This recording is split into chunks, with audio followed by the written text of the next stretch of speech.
Hi అండి, welcome back to my channel. నేను నాగపద్దు.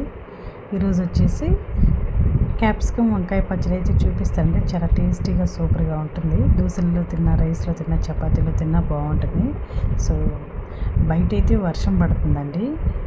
So వర్షం పడుతునేసరికి వేడివేడిగా దోశలు వేసుకొని వంకాయ పచ్చడి వేసుకొని తింటే నెక్స్ట్ లెవెల్ అండి, చాలా బాగుంది. సో నేనైతే వంకాయల్ని కట్ చేసుకున్నాను. క్యాప్సికమ్, టమాటో, పచ్చిమిర్చి ఇవి 4 అయితే కలిపేసి పచ్చడి అయితే చూపిస్తానండి మీకు. అన్నీ కట్ చేసి పెట్టుకొని కడాయిలో వేసుకొని ఆయిల్ వేసుకుందాం. 2 స్పూన్లు ఆయిల్ వేసుకొని మగ్గించేసుకుందాం.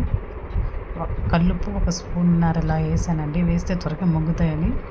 సో బాగుంటాయండి. సో చూస్తున్నారు కదా, క్యాప్సికమ్ పచ్చడిని బాగుంటుంది. సరే, మీకు ఎవరికైనా తెలియకపోయినా కానీ ఒకసారి ట్రై చేయండి, చాలా బాగుంటుంది. సో వేయించుకుందాం, కలుపుకుంటూ ఉండాలి. వెంటనే మగ్గుతాయండి. మూత పెట్టేస్తే త్వరగా అయిపోద్ది. చూస్తున్నారు కదా, చూస్తున్నాం కదా, వెంటనే అయిపోద్ది. సో ఇల్లిపోయి ఏం చేద్దామంటే దోసపిండి అయితే కలుపుకున్నాను.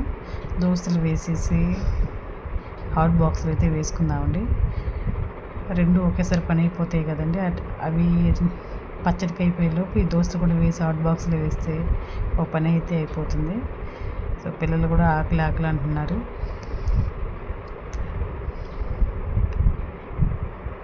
రెండు వైపులు అయితే తిప్పేద్దాం. చాలా సాఫ్ట్గా వస్తాయండి దోశలు. మెత్తగా సాఫ్ట్గా రావాలంటే కొంచెం మెంతులు వేస్తే సరిపోద్దండి. మినప్పప్పు, రైస్, మెంతులు వేస్తే సరిపోద్ది.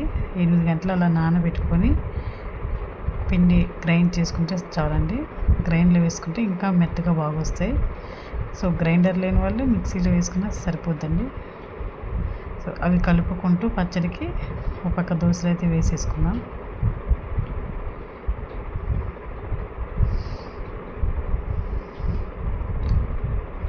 వేసేసుకొని తిరిగేసుకొని వెంటనే మళ్ళీ తీసి హాట్ బాక్స్లో వేద్దాం.